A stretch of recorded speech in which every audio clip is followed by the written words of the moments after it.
내 아들아, 나의 법을 잊어버리지 말고 내 마음으로 나의 명령을 지키라. 그리하면 그것이 내가 장수하여 많은 해를 누리게 하며 평강을 더하게 하리라. 인자와 진리가 내게서 떠나지 말게 하고 그것을 내 목에 매며 내 마음판에 새기라. 그리하면 내가 하나님과 사람 앞에서 은총과 귀중히 여김을 받으리라. 너는 마음을 다하여 여호와를 신뢰하고 내 명철을 의지하지 말라. 너는 범사의 그를 인정하라. 그리하면 내 길을 지도하시리라. 스스로 지혜롭게 여기지 말지어다. 여호와를 경외하며 악을 떠날지어다. 이것이 내 몸에 양악이 되어 내 골수를 윤택하게 하리라. 내 재물과 내 수산물에 처음 익은 열매로 여호와를 공경하라. 그리하며 내 창고가 가득히 차고 내 포도즙 틀에 새 포도즙이 넘치리라. 아멘. 잠언은 지혜의 책인데 잠언에서 말하는 지혜는 단지 머리가 좋은 것, 많이 아는 것을 의미하지 않습니다. 얼마나 많이 알고 세상살이 얼마나 능하냐 이런 차원의 지혜가 아니라 영적 차원의 지혜를 말합니다. 즉 여호와를 경외하며 사는 사람이 지혜로운 사람입니다. 이런 지혜로운 자를 또한 의인이라고도 부릅니다. 반면에 아무리 머리가 좋고 아는 것이 많아가지고 세상 처세에 능하더라도 여호와를 경외하지 않으면 그는 어리석은 자요, 그는 또 악인입니다. 한마디로 지혜자와 의인, 우매자와 악인을 나누는 기준이 뭐냐? 하나님을 경외하는 신앙적인 태도입니다. 다시 말해 하나님과의 바른 관계가 지혜의 핵심입니다. 지혜의 근원이 하나님이시기 때문에 하나님과 바른 관계를 맺으면 자연스럽게 지혜를 얻고 지혜의 삶을 살게 되는 것입니다. 오늘 우리가 읽은 본문에서도 지혜를 위해 하나님과 바른 관계 맺는 모습을 알려주고 있습니다. 본문은 크게 세 가지로 그것을 말해줍니다.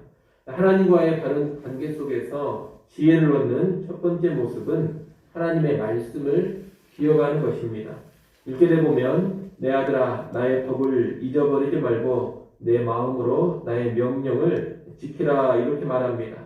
여기서 아버지가 아들에게 말하는 나의 법, 나의 명령이란 그저 인간 아버지의 법, 명령이 아닙니다. 하나님의 말씀의 근거에서 가르치는 법과 명령을 의미하는 것입니다. 그러므로 나의 법, 나의 명령은 곧 하나님의 말씀이라고 할 수 있겠습니다. 이것을 잊어버리지 말고 지키라는 것입니다. 2절에도 보면 인자와 진리가 내게서 떠나지 말게 하고 목에 메고 마음판에 새기라고 합니다. 인자와 진리란 하나님의 말씀, 하나님의 법의 핵심 정신입니다. 그러므로 인자와 진리를 떠나지 말게 하고 목에 메고 마음판에 새기라는 것은 하나님의 법도 하나님의 말씀을 절대로 잊어버리지 말라는 권면입니다. 이렇게 말씀을 기억하고 지키면 어떤 결과가 오느냐? 2절에서는 장수와 평강을 누린다고 합니다. 4절에서는 하나님과 사람 앞에서 은총과 귀중히 여김을 받는다고 합니다. 이 세상에서의 삶을 하나님께서 책임져 주신다는 겁니다. 장수와 평강, 은총과 귀중히 여김받는 삶이 어디에서 오느냐? 말씀을 기억하고 순종하는 데서 옵니다. 그러니 여러분 말씀을 잘 기억하고 마음에 새기시고 하나님 앞에 순종하는 삶을 살아가시기를 바랍니다. 이를 통해 하나님과 바른 관계를 맺게 될 것이고 그 바른 관계를 토대로 해서 하나님 주시는 귀한 복락들을 누려갈 수 있을 것입니다. 하나님과의 바른 관계에서 지혜를 얻는 두 번째 모습은 하나님을 의지하는 것입니다. 5절 말씀을 한번 보십시오. 5절에 보면 너는 마음을 다하여 여호와를 신뢰하고 내 명철을 의지하지 말라 그렇게 권면하고 있습니다. 이어지는 6절도 보게 되면 범사의 곧 여호와 하나님을 인정하라고 합니다. 하나님을 신뢰하라, 여호와를 인정하라 이렇게 말하는데 하나님에 대한 신뢰와 인정은 역으로 말하면 자기의 지혜와 자기의 명철을 의지하지 않는 것입니다. 스스로 지혜롭게 여기는 자, 자기가 명철하다고 생각하는 사람들은 하나님을 신뢰하지 않습니다. 삶 가운데 여호와를 인정하지도 않습니다.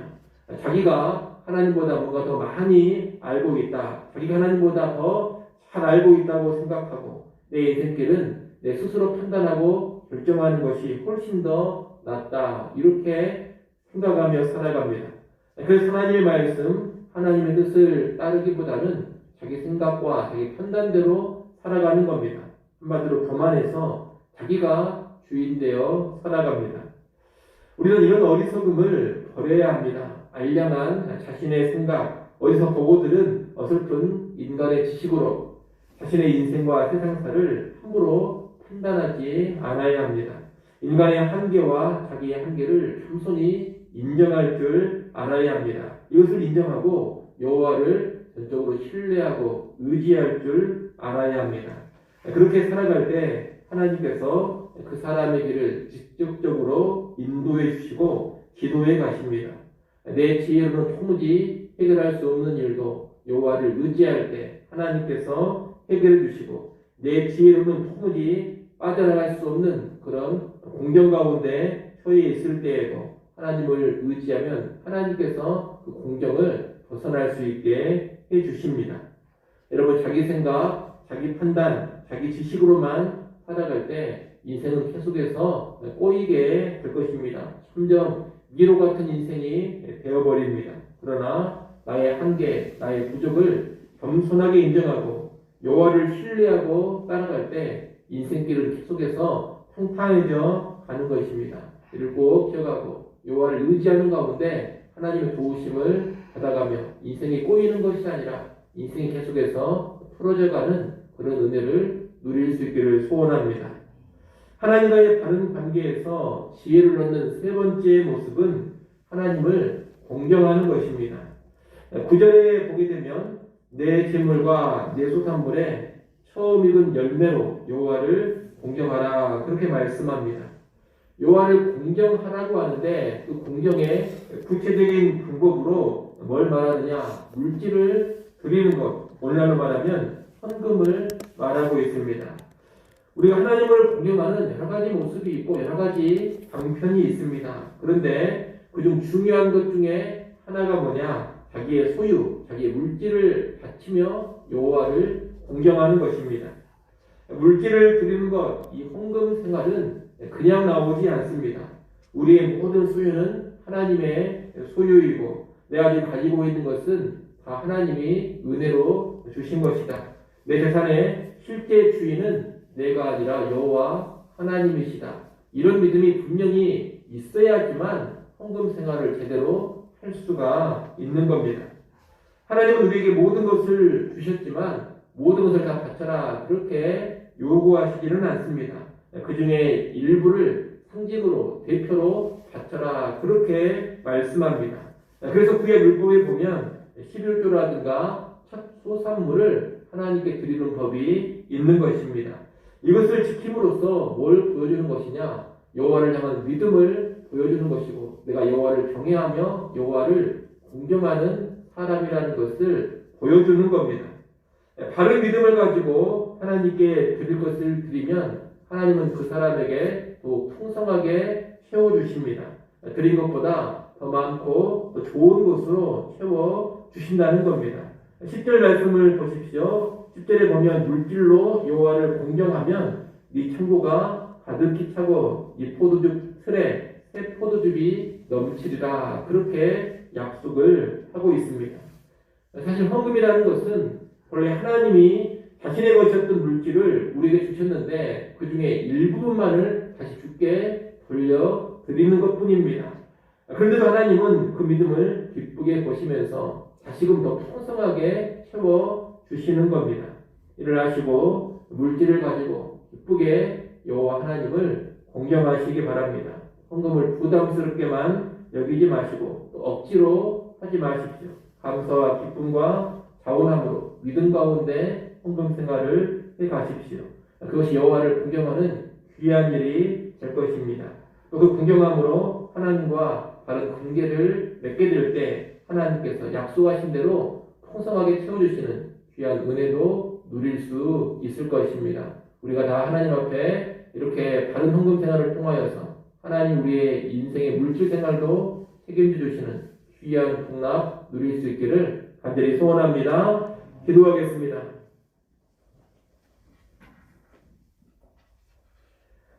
하나님 아버지, 오늘 잠언 3장의 분면대로 여호와 하나님의 말씀을 늘 기억하며 순종케 하시고 하나님을 의지하게 하시고 하나님을 공경하는 삶 살게 하여 주시옵소서. 이 인생 살아가는 것이 나의 힘, 나의 지혜, 나의 능력으로 사는 것이 아니라 하나님 말씀을 기억하고 하나님을 의지하고 하나님을 공경하며 살아가는 것임을 깨닫게 하셔서 말씀이 분면하는 대로 우리가 나아가게 하여 주시옵소서. 오늘을 살아갈 때에도 주의 말씀 기억하기를 원합니다. 모든 일들 범사에 하나님을 의지하기를 원합니다. 우리 가진 것으로 하나님을 공경하기를 원합니다. 그렇게 나아갈 수 있도록 성령으로 우리를 도와 주시옵소서. 이 시간도 하나님 앞에 엎드려 기도합니다. 이 기도하는 시간을 통하여서 주님 의지하는 모습을 잘 보이게 하시고 의지하며 나아갈 때 약속하신 대로 우리의 길을 기도하여 주시고 우리에게 복락을 더하여 주옵소서.